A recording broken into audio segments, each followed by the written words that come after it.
YouTube, what is up? Back with another comic review, and today I'm talking about Terminal Issue 1 by Robert Kirkman. This has been out for, I think, about 2 weeks now. Not last week, but the week before it dropped, Issue 1. It was a big deal. I know my comic shop had it kind of plastered everywhere. Obviously, anything Robert Kirkman does is a big deal. And I want to talk about this. And first off, I just want to say, before I say anything about Terminal, I love Robert Kirkman. You know, I'm a massive Invincible fan. Loved every part of the show. I'm about to finish the third compendium and completely finish the run. Love the Battle Beast series.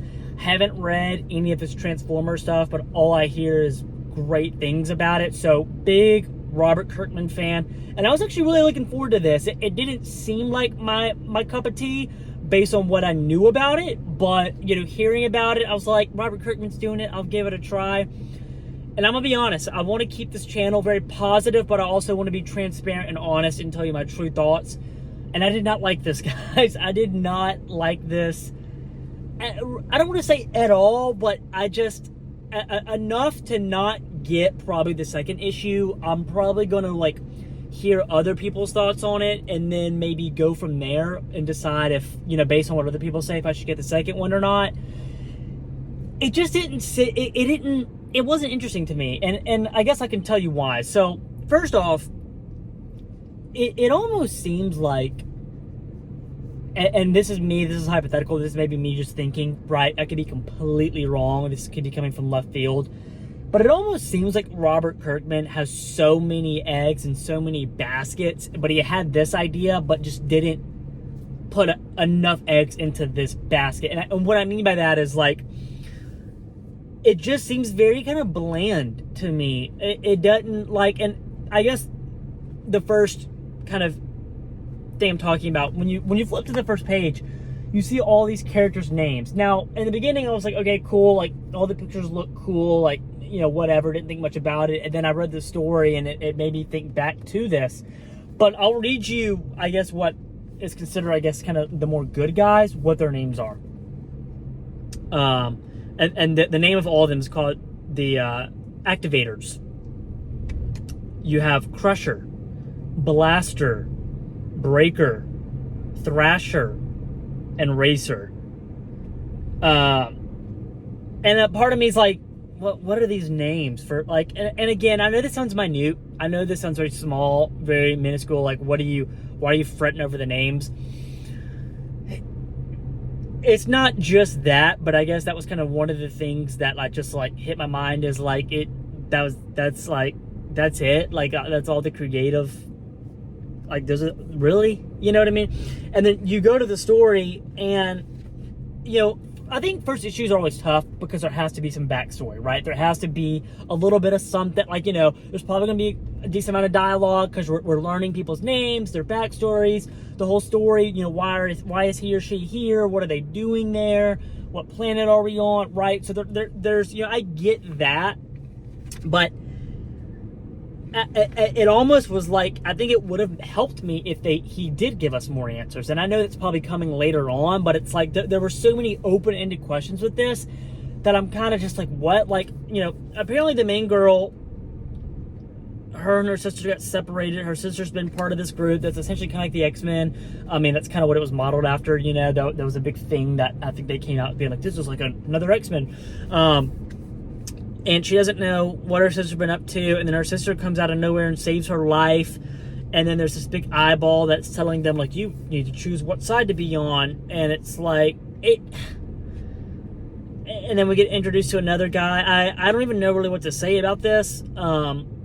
It just wasn't interesting to me. You know, I would think the coolest thing about this was probably the art, but I almost found it, like, hard to finish, and the whole time there's, like, this, you know, kind of like the leader of the group on this island, and he's like, soon we will tell you more. And I feel like every other panel was somebody telling the main girl, soon you will find out more, or, you know, later we will fill you in and answer all the questions. It's like, yo, how many times is she gonna ask y'all for questions or answers, and you're gonna tell her, like, we'll fill you in later? Like, you know, as a reader, I want to know the answers too, you know. And so, anyways, again, the art's really cool. I think this is just going to be, I'm hoping it's going to be more of like a slow build, right? Maybe by issue 4 or 5, it'll really pick up. And I'm not saying that you shouldn't give it a chance. And I'm not saying I'm completely done with it. I think I'm just going to be a little bit more cautious about, picking up the second one. I want to do a little bit more research to figure out how good is the second issue before I completely cut it from my pull list. But I think with a writer who's one of your favorite writers, right? There's a lot of big expectation, and maybe I shouldn't do that, right? Maybe I shouldn't, just because it's my favorite writer or my favorite artist or, my favorite creative person, I shouldn't maybe put them on a high pedestal. But I did, and I feel like I got a little let down. And again, I knew this wasn't going to be an Invincible, right? I knew this wasn't going to be Battle Beast or Transformers or G.I. Joe or all that kind of stuff. I knew it wasn't going to be that, but I think deep down I was hoping like, okay, it'll be just as good as those, right? And it wasn't. So, going to be hesitant for issue 2, but I really just think this was very bland. It almost felt like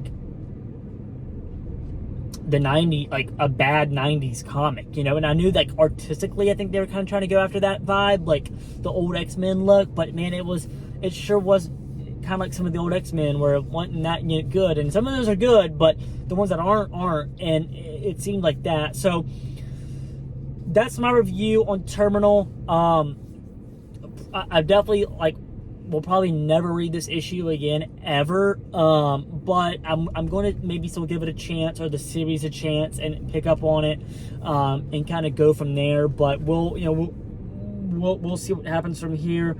But yeah, that's just how I feel about it. I wanted to be transparent. I wanted to keep it honest with you guys. I didn't want to sugarcoat it. And again, I love Robert Kirkman, so this one kind of hurt me a little bit, but Terminal issue 1, that's my review. Like it or love it, just being honest with you guys. But if you could, please like, comment, subscribe, and stay tuned for another video. Peace!